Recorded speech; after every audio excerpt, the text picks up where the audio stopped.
First off, just want to give congratulations to transfer wide receiver Jimmy Horn for being the first Buff to earn his number at the University of Colorado. That is number 5, so congratulations to him. I'm David.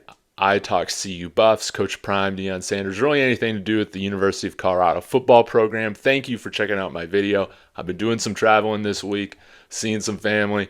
I was able to bring the yellow pennant for you, hang that up, give you a video today. We have a lot to talk about. Today, I wanted to focus on mainly Travis Hunter and what it would take for him to win the Heisman Trophy, to be the second Buff in history, first since Rashaan Salam, to win the Heisman Trophy. So we're going to dive into that a little bit. What would it take? Let's take a look at some other winners, and maybe we can get a gauge on what Travis will need to do to win that trophy. Of course, before I get started, we're on our way to 1,000 subscribers. Smash that subscribe if you haven't yet. Leave a like. I want to know in the comments what you think it would take for Travis Hunter to win the award. I would love to hear that. Well, let's go ahead and dive into it. Now, Devontae Smith won it a few years ago, and he was the first non-quarterback or running back to win it in a long time. I believe since Charles Woodson, who is actually the last defensive player to win the award, maybe the only player, or maybe one of two. You'll have to check me on that. But in 1997, cornerback Charles Woodson won the award, and I wanted to take a look back at their seasons so we could see what Travis might need to do in order to win that trophy. So let's get into it. Charles Woodson, 1997, undefeated season, the regular season for the Michigan Wolverines. He had 7 interceptions, 43 tackles, also caught 11 passes for 231 yards and a touchdown. Also super effective punt returner. He actually beat out Peyton Manning for that Heisman Trophy, which is just insane to think about. And just an incredible year for Charles Woodson. Now, if we look at Devontae Smith from the wide receiver perspective, what he had to do, 98 receptions, over 1,500 receiving yards, 17 touchdowns. That's over a touchdown a game. That's insane. And over 137 receiving yards on average a game.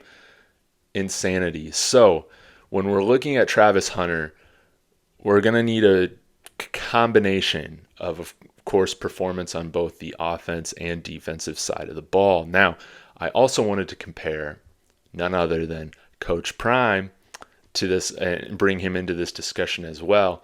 I have his career numbers up, which I think are interesting. Over his 4 years at Florida State, 186 tackles, 15 interceptions, four forced fumbles, say that 5 times fast, 3 interception returns for touchdowns, and 3 punt return touchdowns. Now, you won't see Travis Hunter return punts and kicks.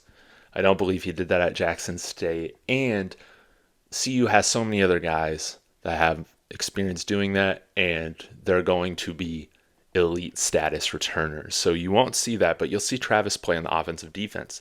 Now, how many snaps is he going to take at offense? How many snaps is he going to take at defense? Is he going to be mainly a wide receiver this year compared to corner last year? I mean, your guess is as good as mine. But let's take a look at this. First off, I think the most important thing that if Travis is going to win the Heisman Trophy, the Buffs need to win double-digit games this year. I mean, you look at Max Duggan and Stetson Bennett, their numbers didn't really blow anyone away, but they were the quarterbacks of the best teams. And I think that's true regardless of position for the Heisman Trophy. You're usually recognized and brought up there if you're the best or one of your best players on one of the best teams in the country. So I think it's very important that for CU to go from 1 win to say, if they're able to reach 10, 11 wins, that's really going to put the national spotlight on this program, and it's really going to put the national spotlight on Shedeur Sanders as well as Travis Hunter. So, but for Travis to be recognized, of course, he has to perform on both sides of the ball. So I think if he's able to get somewhere around that 5 interception mark, if he's mainly playing wide receiver, if he's able to eclipse, 80 receptions, get over 1,000, 1,200 yards, something like that. If he's able to bring in double-digit touchdowns, he's making a huge impact on both sides of the field. If he's able to, average a handful of tackles a game, over 40 tackles, 35 tackles, something like that. That would be incredible, especially if he's playing part-time on defense. To have that sort of impact on the game would just be insane. So I think I know that's not a specific number, but I think you're going to have to see something like that where double-digit touchdowns on the offensive side of the ball, and then he's also grabbing a handful of interceptions on top of CU going to their first bowl game and getting their first bowl game win. Well, I guess this would happen before the bowl game would happen, but I mean, it's been a long time, almost 20 years since CU's won a bowl game, so we need that. So again, congratulations to Travis Hunter for even just really being nominated into this discussion. I know that he puts very high expectations on himself, but it's encouraging to see other media people starting to talk about this and speculating what would it take. The fact that he's even in these conversations is a big deal, and congratulations to him and his work ethic on that. Now, he did speak with the media this week. He did say that he's going after number 12, which he's worn since high school, so I'm going to love to see that. Now we're talking, there's been a lot of discussion on who's going to wear number 1. I guess Montana Lamonius Craig. It's not necessarily locked down that that's still going to be his number. It sounds like Coach Prime's going to decide who wears number 1.